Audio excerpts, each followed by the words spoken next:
Hojjamtoota hordoftoota raadiyoo madda nageenyaa assalaamu alaykum warahmatullaahi wabarakaatu. Kabajniif jaalalluun isiniif qabnu akkasumas salaamtaan teenya qilleensarraan qaxxaamuree bakka isin jirtan maratti isin haa ga'u. Akkam jirtan hordoftoota raadiyoo madda nageenyaa sagantaa guyyaa har'aa gaafii deebii qabannee waliin deebinee jirra. Alhamdulillah rabbii galanni haa ga'u. Saganticha kan si waliin turuu ana muhee callaadha. Sagantaa keenya guyyaa har'aa gaafii deebii keessatti keessummaan qabannee dhiyaannee dhufnee Abdurrahman Shillaati. Abdurrahman Shillaa waa'ee biyya keenya Walloo godina Walloo keessatti wanti deemaa jiru wal qabsiisee kan gaafii deebii waliin goonu ta'a inshaallah. Wanti nuti irratti hundooknee gaafii deebii waliin goonu yeroo ammaa kana godina Walloo keessatti abbaa gadaa jedhanii abbaa gadaa haga tokko hundeessaa jiranii. Wanti uummata keenya fayyadeera moo fayyannee akkasumatti qeerroo jedhanii hojjetaan mootummaa hojjettoonni mootummaa yookaan mootummaa nama biyya bulchaa jiru kuni qeerroo jedhee caasessee akka isaaf ta'utti biyya hunda keessa raabsee jira. Kunoo uummata keenya faayidaa maalii qabaa akkasumatti immoo hafiiza muummicha ministeeraa yookaan dhufiinsi muummicha ministeeraa faayidaa maalii qaba Walloo dhufuudhaaf ka jedhu irratti hundooknee gaafii deebii waliin goonee jirra. Inshaallah isinillee obboleessa keenya Abdurrahman Shillaa waliin haga dhumaatti gurra nuuf ergisaadha. Waa hedduu irraa hubattan jennee abdii qabna inshaallah. Amma obboleessi keenya toorarra jira. Kallattii maaniin gara obboleessa keenyaatti isin dabarsa. Tursiin keessan. Aloo salaamu alaikum wa rahmatullahi wa barakaatu. Alaikum assalaam wa rahmatullahi wa barakaatu. Akkam nagaa fayyaa jirtanii jajjabaatanii Abdurrahman. Nagaa alhamdulillah rabbil alamin akkami naguma jirtanii. Jirra alhamdulillah galatoomaadha yeroo keessan nuuf kennitanii akkasuma nuuf kabajanii sagantaa keenya irratti argamtanii gaafii deebiin waliin godhuuf raadiyoo madda nageenyaa irratti galatoomaa ulfaadhaa inshaallah rabbiin fayyaa isinii haa kennuu jenna.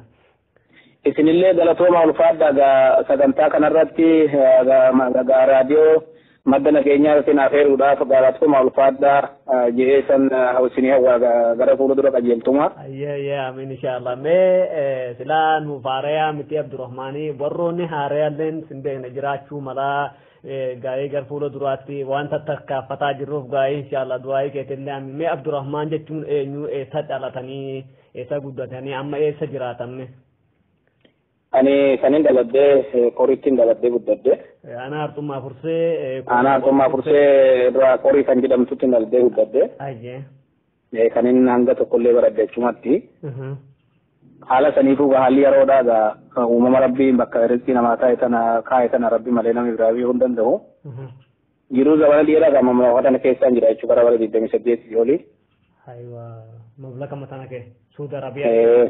Saudi Arabiyaa keessaan jiraata. Ayyee galatoomii Abdurrahman kallatti maaniin gara gaafii keetiitti si deebisaa waa si yaadachiiseetuma yoo ammaan dura na yaadadhaa abbootii gadaa jedhanii mootummaa nama biyya bulchaa jiru kuni keessaa'uu godina Walloo addatti Oromoo Walloo irratti namtichi amma aangoo qabatee obbo Ahmad Hassan jettanii akkasumatti warroonni isa jala jiran hundumtuu ammaan dura karaa isaaniitiin waa hedduu yaalanii uummata keenya gowwoomsuus ta'ee irraa nyaachuus ta'ee waan barbaadan ajajachuu waan barbaadan itti fe'achuudhaaf carraaqii hedduu godhaa turanii.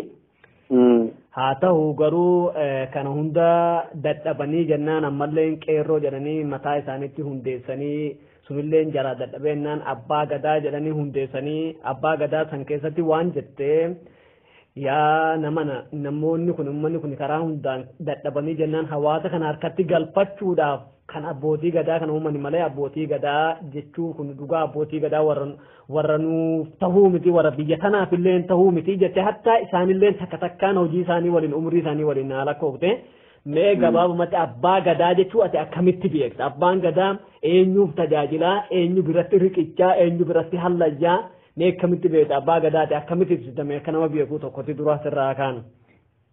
Hayyee galatoon ulfaadhu gaafii keetii hangan dandeenii yaalaa dhugaadha. Abbaa gadaa jechuun kabeennu mata gahee dureessa of gahee kan qabu jechuudha.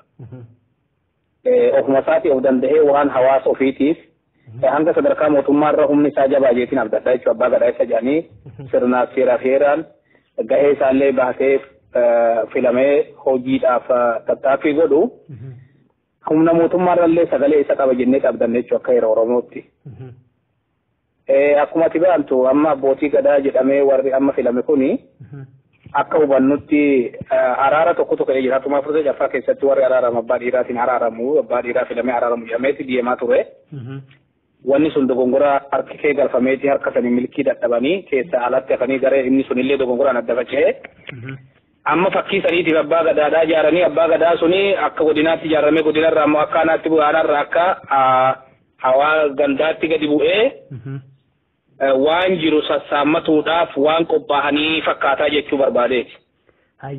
Maaliif kan kanayyuu danda'oo na jette? Yeroo ammaa kana abbaa gadaa tola.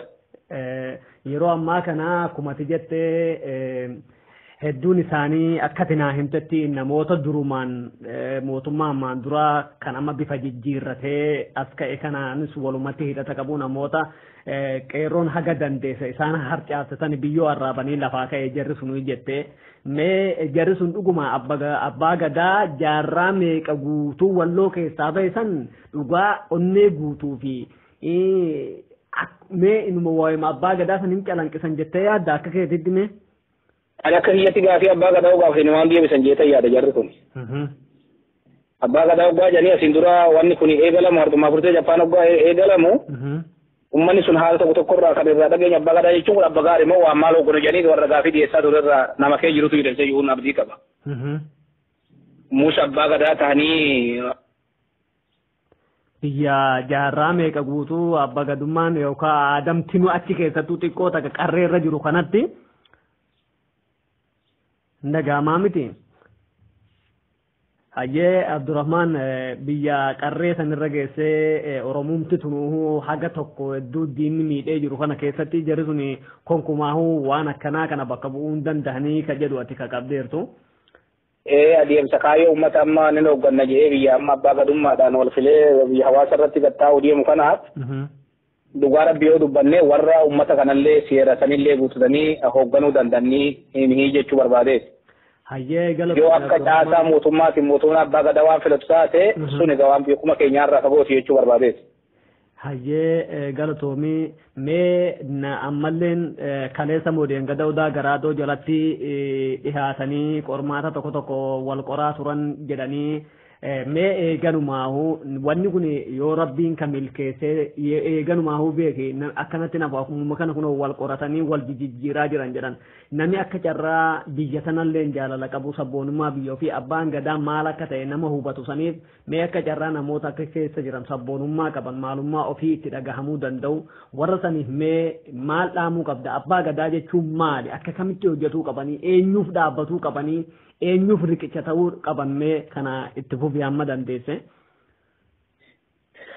Abbaa gadaa jechuun nama riqicha hawaasa isaa tahee hawaasa isaadhaa rakkoo isaatii fi gammachuu isaadhaa fi waliin tajaajila argatee waliin bobbaasee gashuu danda'u. Heerri abbaa gadaallee kan beenu gaaddisa jala laga malkaa muka gaaddisaa jalatti gadi baheeti rakkoo jirtu achi furataa jechuudha.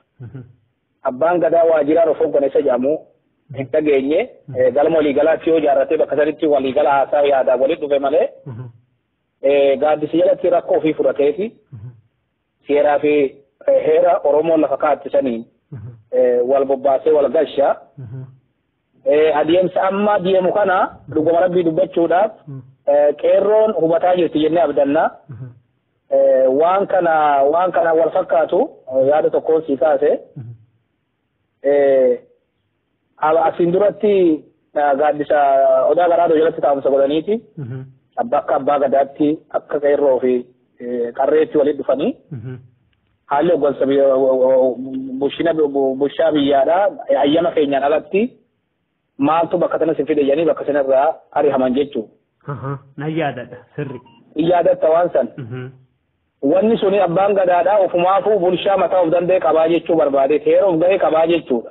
Isarratti namni heeramuru jechuudha namarratti mure malee. Mootummaatiin ajajamuu miti jechuudha. Kan caasaa mootummaa of keessaa qabu ijaarsi suni malee oduu ijaarsa heera abbaa gadaa of ga'e ta'e ofumaafuu mataa isaatii nama hoogganaa jechuun hoogganamu abbaa gadaa jechuun. Kun akka waan shira biraatti ijaarame irraa hin hubanne jeetan abda addaa.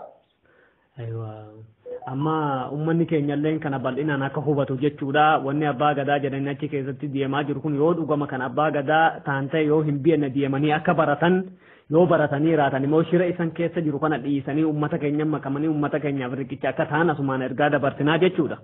Akkasii. Tole Abdurrahman qeerrootti dabarrammoo amma waa hedduu biyya keenya kana keessatti waa hedduu wal xaxee jira. Qeerroo jedhama. Qeerroo nuti akkatti beeknu qeerroo atis akkatti beektutti ni ibsita. Qeerroo jedhanii amma hojjetaan mootummaa warra amma kaabineen biltiginnaa ofiin jedhu baasii nama haaraya kuni godinarraa kaasanii hanga aanaatti gadi buusanii qeerroo jedhanii ijaaranii jiran. Itti gaafatamaa durataa qeerroo, itti gaafatamaa qeerroo, itti aanaa qeerroo, caasaa qeerroo jedhanii bakka hundatti qeerroo ijaaranii jiran. Qeerroo jechuun nuti ka beeknu qeerroo akkanan ofiisa ijoollummaarraa baradhee argetti qeerroo nuti ka beeknu qeerroo adda bilisummaa Oromoo jennee beekna. Ka beeknu jechuu barbaadeeti. Isaan amma qeerroon amma jedhanii ijaaranii amma kanatti gaddiriirsanii uummata keenya wanni jedhan uummata keenyatti doorsisuuf immoo dhuguma nagaa uummata keenyatti eeguuf immoo maali meeti qeerroo jechuun akkamitti beektaa wanni immoo isaan immoo qeerroo jedhanii uummata keenyatti sobaa jiran caaseffatanii amma gadi aanaatti hanga gandaatti kan akkamiin laaltameeti. Kan amma bifa lamatti ilaala jechuudha. Qeerroo fi qariitti ilaala jechuudha akka afaan warra biyya bushuutti. Warri qarii jennuun suni warra heera qeerroo maqaa qeerrootiin ijaarame waan farra qeerroo dalagu sanii jechuudha warra hafoo jechuudha warra qarii jennaan jechuudha. Qeerroo jechuun akkuma beeknutti warra saba ofiitii fi haqa ofiitii biyya ofiitii haqaan falmatu jechuudha. Maqaa qeerroo yoo ta'in hojiidhaan warra falmatee hojii ofiidhaa yaadaa fi humna ofiitiin agarsiisee biyya ofiitii falmatutu qeerroo jaamaa jechuudha. Warri immoo isaan keessa maqaa sanii ijaarramee qarii tahee uummata irratti duuduubaa fi uummata akka duuduubaa fa'aa godhu jiru suni jarra kan bifa lama godhuu qabna jechuudha. Qeerroo fi qarii godhuu qabna jechuudha uummata kana. Qeerroo jechuun kakaayoodhaan ijaarramte jechuudha. Adeemsa kaayoo saba ofiitiif mirga ofiitiif falmatuudhaaf biyya ofiitiif falmatuudhaaf ijaarramsitu qeerroo jedhama. Hayyee Abdurrahman akkumatti baantu kuni qarii yookaan immoo akkuma baantu san uummanni inni kun akkuma humna qeerroo ammaan dura dadhabsuudhaaf maqaa adda addaatti baasanii caasessaa turatan wama akkasiitiin amma yoo laalte dawwee keessatti kaleessa malee deengadda qawwee torba fuudhamee kaleessa akkasuma ammas kunoo wanni garamma kammisee olii gobayya kana keessa akkasumatti nama qabaa jiranii akkasumatti aanaa jiillee dummugaatti kaleessa waan adda addaatu hojjetame sila haga tokko nu hordofta jennee hubannaa dhugaa rabbii uummanni keenya waan qeerroo jennee aanaa irratti gadi isaan irratti gadi ijaarrame isaan irratti gadi wanni gufuu ta'e kana yookaan immoo waarrii godhanii gaditti uwwisan kana diduu qabaa jechuun kun gabaabumatti. Eegala toomi kaamma kan odeeffannoo waan tokkollee numa qabna. Warri amma biyya keessa deemee maqaa qeerrootiin qeerroo irraa mi'a guuraa qeerroo oggoraa jiru kuni. Haala tokko qeerroon ittisa uummata waraanaa ittisa biyya maaltu hin jiru federaala. Ni bilbilatanii jedhan. Bilbilatanii uummanni suni nuti uummanni kun nuyi fi sinna ittisa biyyaa mamaa jettanii maqaa isaanii. Raayyaa ittisa biyyaa. Raayyaa ittisa biyyaatti bilbilatanii. Uummanni kuni liyyuu hailii kan jedhamu kuni nuyi fi waliin buusuudhaaf shira kana xiqqaa jira godinaa walitti hidhateeti. Waan kana furmaata buusuudhaaf nuti amma dandeenyee alla isin akka hin dogongorree akka wal hubannu jedhanillee dhaamsa akkanaallee nu dabarsiise ijoollee gabaasaan godha kuni dhageenyee jechuun biyyarra. Haa aboo. Har'a qawwee biyyarra namarraa guuruu jechuun dhugaa rabbiitti waan hedduu namallee dhukkubsee namalee diyeellisu tokko qawween asii durallee nama guuramtee akka guuramsun haala dhuunfaa warra haala ofii mijjeeffatuudhaaf mootummaa jalatti seeraa fi heeraan ala dalagatuudhaaf of ijaaretu uummata sanillee ittiin talee qawwee sunillee akka irraa guuramtu godhee jechuu karaa qoriinii kan gabaasa isin dura nu gahe. Qawween sunillee hanga tokko irraa deebitee jechuu amma ishiin tunis ni deebitii jechuu abdii ni qabnaa jechuu karaa federaalaatiin karaa isaaniitiin oduun ta'in. Hayyee galatoome Abdurrahman ummanni keenya warra amma ganda kee deemee ani qeerroo ofiin jedhu kan akkam godhuu qabare. Uummanni kun inni hubatuu qabu waliigalatti yoo laalle amma asiin dura ajaarsi Artummaa Fursee Jaffaadhaa biyyaaf hawwii godhee biyya alaa keessaa ijoollee hedduu qabeenya ofiitiin sagalee ofiitiin hedduu sochii godhaa ture akkuma leenquba qabnu. Uummanni biyya keessa jiru waan saniif namni ga'ee gadi bahee bahate hin jiru har'a immoo handaaqoo irraa kaasaniiti ilaa bakka gaalaa waan namni fudhatee hin beekne gaala asiin dura nama fudhatee agarree wama hoolaa fa'aadhaan garagalaa turanii. Hanga gaala bira ganii waan sochii warra godhassanii wanni kun adeemsi nagaa biyyaatii fi adeemsi immoo shira wayin ammoo nama dogongorsiisuu hojjetan kuni hangam akka wallabu qeerroon ishiin biyya ofiitii fi dhiiga ofii lammii ofiitii falmattu suni adeemsa kana hubatuu qabdi jeetan dhaamsa dabarsaa jechuudha warra biyya kee jiru. Hayyee Abdurrahman ganaadha ammallee itti fufnaa waa'ee dhufiinsa muummicha ministeeraati xiqqoo achitti isheenteerta. Galatoomee achitti jeentee irraa garagaltee muummichi ministeeraa Dr. Abiy Ahmad biyya keessa dhufaa jedhanii laali waan kana karaa qeerootiin qeeroo jedhanii ijaarratanii dadhabnaan abbaa gadaa jedhanii ammas harkatti hamnaan muummichi ministeeraa hin dhufaa osoo fedhii isaan taane kanumaan hin dhufa baada jechuu eegalanii bubbulaniiran uummanni kuni ammoo hin dhufa jedhanii waan si ajaa'ibu akkumatti tuqxe kana handaaqoorraa haga gaalaatti. Akkasumatti dubartii abbaa warraa bira hin jirre sossobanii jedhan akkasitti haga dhiifamaa haga qarshii 500 irraa fuudhanii haga qarshii 500 warra fuula gadi laafeef qarshii lafatti hambifnee gaala 25 isa biraatti dhiitu kutaa isa bira aanaa jiille dumuugaa keessatti gaala 25 olitti bitame kanaa ol hin ta'a jedhan ogaasan akkasumatti dawwee keessatti illee darbee mallaqee walitti guurame nan qabu mee wanni kun dhuguma muummichi ministeeraa walloo dhufu hin dhufa jettee ati ni yaadda waan kana fedhii masaatiin dhufa jettee nuhumaa yaadee dhufa jettee akkamitti yaaddameeti. Wallahi waan kana hin dhufa illee yaadu silaa oduu dhufa qabaate karaallee waan dhufu hin qabu yeroo matakka dhufeetuma dhufuma takkaan hundumaa laalee garagala ture. Amma waan kana wanni kuni dhufa isaatis irraa beekuu hin dandeenyu wanni irraa gabaafnu hin jiru hafuu isaatis wanni irraa gabaafnu hin jiru laakiin ammoo adeemsa deemurra wanni gabaafnu jira jechuu barbaadeeti. Wanni sun maali waan ganda kee deemee kaabineen uummata akkuma jette handaaqoo irraa kaasee ilaa gaalaa. Akka dhuunfaatti illee akka walitti walirra sassaabutti illee qabeenya gaala ol baasanii hedduu dhaaressaa jiran kuni. Egaa kaleessa tureessi gaa dhufiifni isaanii gaalli illee gara magaalaatti ol hiiqee waan jiru kan jedhan ni dhageenya. Uummanni sun amma qabeenya kana yoo waan sabaa waan biyyaa namni ofii yaadan taate uummata yatiimoota kana uummanni irraa hidhaatti guurrame san utuu gargaaranii isaan irra galata guddaa qaba jennee dhabdanna.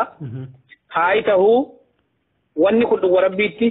Akkuma waliigalaatti akka siyaasaalee oduu isheenuutiin akkuma kaatti waan laalu taate uummanni kun biyya ofiitiif rakkoo biyya teenyaati maal qophoonnu maal yaadnu maal yaada kennannu oduu hin je'in akka dhuunfaatti nama gaala kanallee nama lama sadii ta'e waliin bitee jira jedhan gaala tokko.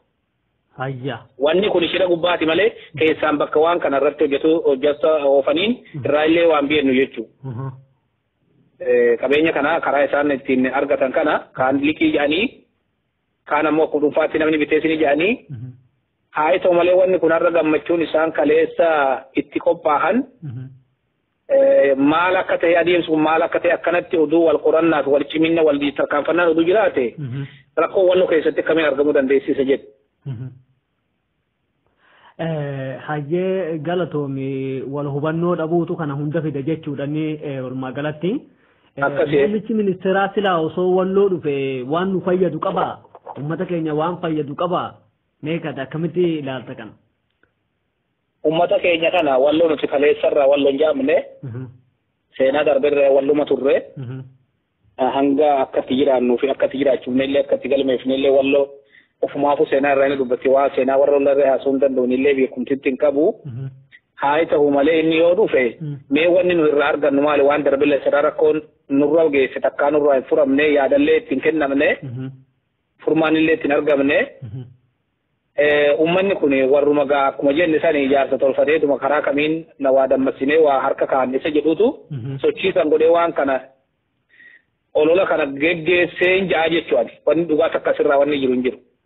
Hayyee Abdurrahman galatoomi ulfaaduu fayyaa rabbi si haa kennu kadhumaa irratti immoo sanatti xumuraa waa'ee ummata keenya biyya keessatti inuma tuttuqxe yeroo hedduutti deddeebisee tuqxeerta waa'ee waldaa yookaan garee hartummaa fursee cafaasan hedduu wanni sun carraaqii hedduu godheerratti nama keenyas hedduu dammaqseerratti onnees itti horeeralleen akkasumatti dhiiga jaalalaallee wanni sun yeroo hedduutti horeera amma immoo dadhabbina uummanni kun humna qabuu fi itti fixatee humna qabu hunda itti fixatee akka wanni sun laafatu godhee jira uummanni keenya.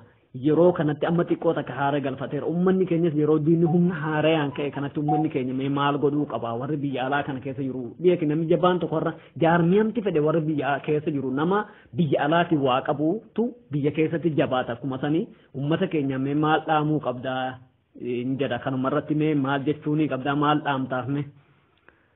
Haqiqiyyan wanni kun dhugaadha gaafa dura wanni kun eegalamu qulqullinaan lafaa ka'eeti namni oduu waamamee dhowwaataa ture. Kanaaf deeman jee. Seenaa gareen kun dalagee jechuudha dhugaa rabbi dubbachuudha. As garagalee walakkaa irraa as waan deemuus walumaan quba qabna jechuudha.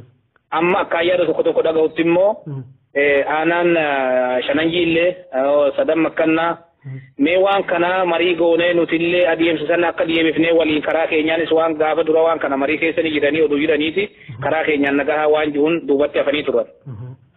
Amma hanga tokko marii nu godhanii waan kana akka jaarree jabina uumannee warri biyya ala jirru kun harka wal qabannee biyya keenya irratti yoo ofii of falle malee nu falu hin jiru adeemsa kana araaraa kana oduu gadi cimsiifnee hojjannee isa jedhutti dhaamaaf jecha uummata kana waan namni hedduunis kakaa jiru akkuma kana dawaa cafaallee waan kana siin duratti nutti kottaamee adeemsa kanarra nu kaa'aa jiraniiti sababii lolli sun dhufeen wanni sun oduu milkaa'in hafamee irra daawwaa fi amma maallaqallee walitti dinageellee waan tokko tokko walitti akka sassaabatu eegalaniini haalli lolaa sun dhufee waan san duubatti ibsichu karaa dawaa cafaatiin.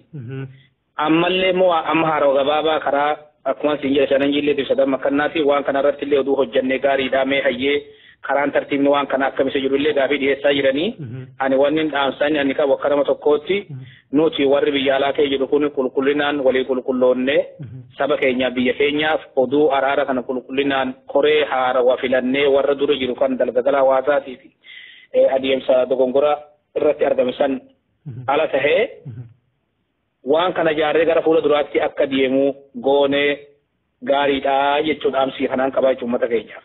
Hayyee Abdurrahmaan galatoomii obboleessa keenya Abdurrahmaan hedduu galatoomii yeroo nu kabajdee raadiyoo madda nageenyaa waliin turtii dheeraan waliin godhuuf keetiif hedduu si galatoomfannaa maqaa dhaggeeffattoota keenyaatiin baay'ee galatoomii siin jenna. Hayyee atillee ulfaadhu qaba akka tanaan naaf eeruu fi dogongorroo jilaaselee nu hoffolchaa jechaati.